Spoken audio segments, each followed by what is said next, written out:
Matrix M दे रखा है और इसमें जो ए बी सी यूज हुए हैं वो रियल नंबर्स हैं। एम एक डायगोनलाइजेबल मैट्रिक्स होगा इफ एंड ओनली इफ इनमें से जो चार कंडीशन दे रखी हैं कौन सी ट्रू होगी कि ये डायगोनलाइजेबल हो जाए।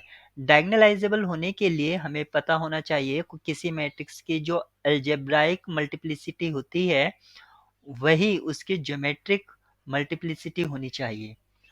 अगर ऐसा हो जाता है तो हम मैट्रिक्स को डायगोनलाइजेबल बोल देते हैं। और अलजेब्राइक मल्टीप्लिसिटी का जो सम होगा वो हमें क्या बताता है, ऑर्डर ऑफ द मैट्रिक्स या साइज बोल सकते हैं आप। यहाँ पर अलजेब्राइक मल्टीप्लिसिटी और ज्योमेट्रिक मल्टीप्लिसिटी का सेम होना ये बताता है कि उसमें जो कैरेक्टरिस्टिक पॉलिनोमियल है और अगर उसका हम मिनिमल पॉलिनोमियल निकालें उसमें कौन कौन से फैक्टर उसमें अकर होंगे। तो यहाँ पर अगर हम इस मैट्रिक्स को देखें तो ये एक अपर ट्रायंगुलर मैट्रिक्स है और अपर ट्रायंगुलर या लोअर ट्रायंगुलर मैट्रिक्स की जो आइगन वैल्यूज होती हैं वो डायगोनल एलिमेंट्स हो जाते हैं। तो इसकी आइगन वैल्यूज होंगी 1 2 1, यानी कि 1 जो है वो 2 बार रिपीट हो रहा है, यानी कि अलजेब्राइक मल्टीप्लिसिटी ऑफ 1 जो होगी वो 2 होगी और अलजेब्राइक मल्टीप्लिसिटी ऑफ 2 की जो होगी वो 1 होगी। अगर हमें इसे डायगोनलाइजेबल चाहिए क्योंकि यहाँ पर सिंगल आइगन वैल्यू है 2, तो इसकी ज्योमेट्रिक मल्टीप्लिसिटी भी 2 होगी, यानी कि जो मिनिमल पॉलिनोमियल होगा उसमें x माइनस टू, अगर x के टर्म में बोलूं कि हमने मिनिमल पॉलिनोमियल को x के टर्म्स में लिखा है तो x माइनस टू उसमें फैक्टर होगा। अब हमें चाहिए ज्योमेट्रिक मल्टीप्लिसिटी ऑफ m, वो भी हमें 2 चाहिए। डायगोनलाइजेबल होने के लिए हमें ज्योमेट्रिक मल्टीप्लिसिटी ऑफ 1 2 चाहिए। और ज्योमेट्रिक मल्टीप्लिसिटी ऑफ 1 हम कैसे निकालेंगे, हम यहाँ पर जो मैट्रिक्स दे रखा है m माइनस लैम्डा, लैम्डा क्या है आइगन वैल्यू 1 के करस्पॉन्ड निकालेंगे हम। तो ये हो जाएगा 1 टाइम्स आइडेंटिटी मैट्रिक्स और इसका डिटर्मिनेंट इक्वल्स टू 0 पुट कर देंगे हम।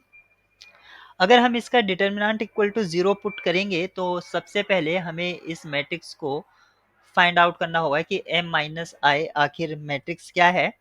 तो वो मैट्रिक्स आपको मिलेगी 0 AB 0 1 C और लास्ट रो होगा 0 0 0। ये हमारे पास मैट्रिक्स या डिटर्मिनेंट कह सकते हैं। अब आप यहाँ से देख सकते हैं लास्ट रो 0 है तो इसकी जो रैंक है वो आपकी 2 या 2 से कम होगी, यानी कि रैंक ऑफ m माइनस आई जो है एटमोस्ट 2 होगी। लेकिन हमें चाहिए geometric multiplicity 2। Rank nullity theorem, rank plus nullity इसकी कितनी होनी चाहिए, 3 होनी चाहिए। नलिटी हमें 2 चाहिए तो इसका मीनिंग है हमें रैंक कितनी चाहिए, हमें रैंक इसकी 1 चाहिए। रैंक 1 कब होगा, जब ये 2/2 साइज का जो सब मैट्रिक्स आपको मिल रहा है या माइनर मिल रहा है ये 0 हो जाए। इसका मतलब हुआ ए सी माइनस बी इक्वल्स टू 0, इसका मीनिंग हुआ ए सी इक्वल्स टू बी। यानी कि हमें नंबर ऑफ फ्री वेरिएबल, क्योंकि अलजेब्राइक मल्टीप्लिसिटी 2 चाहिए थी हमें, इसका मीनिंग हुआ कि हमें नंबर ऑफ फ्री वेरिएबल्स 2 चाहिए। अब आप देख सकते हैं यहाँ पर कौन सी कंडीशन ट्रू होगी। हमें मिला है A C equals to B, A C equals to B option B में आ रहा है, यही करेक्ट होगा।